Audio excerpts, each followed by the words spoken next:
thing that AEW isn't cool. Well, it's not cool because of stupid shit that Tony Khan has said and showing that footage.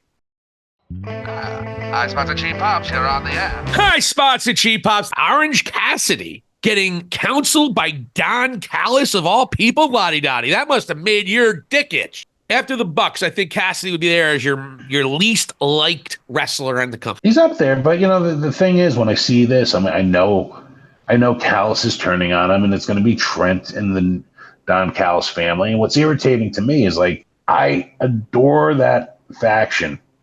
Like with Ospreay, when I thought he was going to come over as a heel, especially, I'm like, holy shit, this is going to be something to work with. And now I'm gonna see Takeshita job to Moxley. Hobbs is hurt. I'm going to see Trent in there with Takeshita. And then what else? Like Fletcher's leaving and Ospreay's leaving. So kind of weird time for Callis and what's going on there. I don't know. I'm not sure Fletcher doesn't turn on Ospreay to make Ospreay more of a sympathetic character. But obviously all the signs are pointing to Fletcher turning on Callis and going with Ospreay. I'd prefer Fletcher to stay, as you're indicating. I like that idea. Yeah, I'd like him to turn on Ospreay, and that's how Ospreay gets that's how Ospreay gets all the babyface sympathy. So, it's where we want to go with that. So hopefully we'll see what happens with that. But I'm with you there with Don Callis, but it's decent storyline. It's something that we're actually the things are being done that makes sense. You know what I mean? So that's that's all we wanted with AEW the last couple of years, and we weren't getting it consistently, and now we are. And I think it needs to be recognized, especially after all. But they need to stop the bullshit. Tony needs to shut up. Yeah. The storyline's going well, so it's hard to say that showing the Punk stuff was a back. They didn't need to, and if this storyline winds up being very successful, and it looks like it might be. This storyline is very successful. Everyone that defends him's like, we told you it didn't backfire. It still backfired. Because what happened the following week? You dropped under 700,000.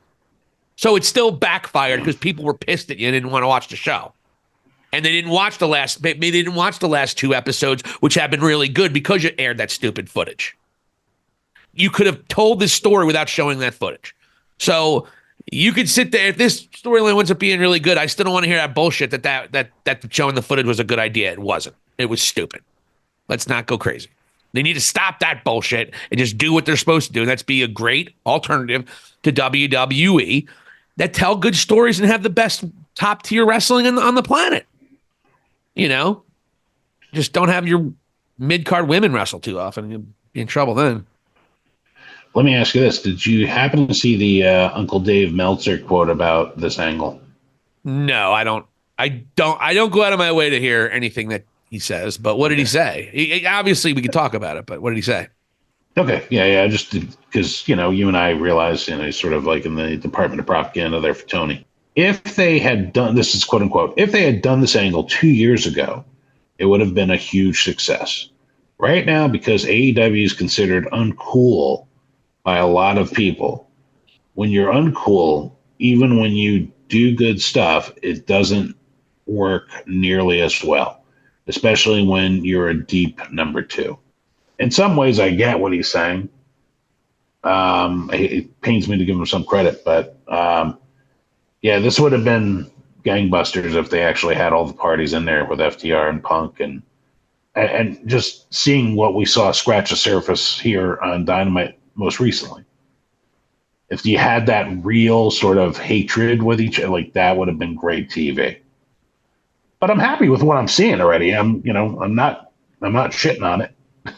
So, I'm already on Team Omega for sure. Oh yeah, me too. I mean, I thought he sold so well last night, told a story about his gut and any kind of blunt force trauma to his gut. LA Knight comes in and gives him his finisher on his stomach.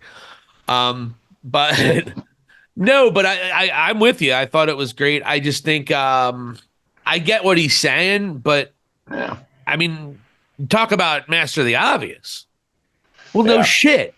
They were actually getting over 1 million viewers. First of all, 2 years ago, it couldn't happen because Punk was hurt 2 years ago. When it actually happened after the first Brawl In, he wasn't cleared to wrestle till the following June. So even if they came back and did it in June, there you go. But that's not even a year ago at this point in time, Uncle Dave. First of all, Yeah. Second of all, he's right in the effect that you're not getting short-term wins in terms of ratings and in terms of pop. The old thing that AEW isn't cool. Well, it's not cool because of stupid shit that Tony Khan has said and showing that footage. And it's not cool because that had over a year of not telling good stories. It's not cool because Rampage and Collision have become albatrosses of television shows.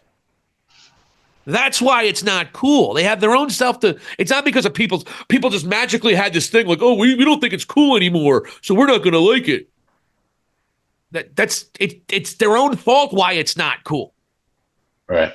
And you don't. And also the other thing that no one ever brings up, and except for us, when Tony Khan's competition was Vince McMahon as a booker, Tony Khan looked a lot better than he does now that you have somebody competent that knows what they're doing in WWE of Triple H. Triple H has made WWE cool again. So if WWE is cool and you struggle to tell any decent stories for a year or year and a half, that's why that there is what it is. But you got to start somewhere. Again, we always talked about this. It doesn't happen overnight. Steve Austin said, Austin 316 means I just whipped your ass in June of 1996. They didn't beat Dynamite again until 1998. Okay? Things take time to build. So the question is, though, are they going to have a TV deal before this? And that's the big thing, Lottie. And I'm sorry, I'm getting nervous. We're only, what are we, 6.5 months away? Almost 7 months away from this stuff being done. It's getting there. But those are some of the things I don't know. I think AEW has been so much better over the last 3 or 4 months than they were the previous 12. So I'm really all for AEW right now, and I hope they continue to just to entertain me. And hopefully they get a TV contract. Hopefully it's not too little too late, which maybe Meltzer's kind of hinting at. But fuck him otherwise. But I will say one thing, Vladdy. Meltzer's fair often, and he's not completely full of shit the way I think some people think of him. And I've killed Meltzer, but he's been fair with Tony when he's made mistakes too. I think he's more of a Bucks propagandist than he is a Tony Khan propagandist. Yeah, it's very fair to say, actually. He's killed Tony. He never kills the Bucks. Yeah, where he's coming from, and honestly, if they had the ability to go use the real players in this disagreement and this incredible behind-the-scenes soap opera, it would have been great. But we're getting probably the second best thing.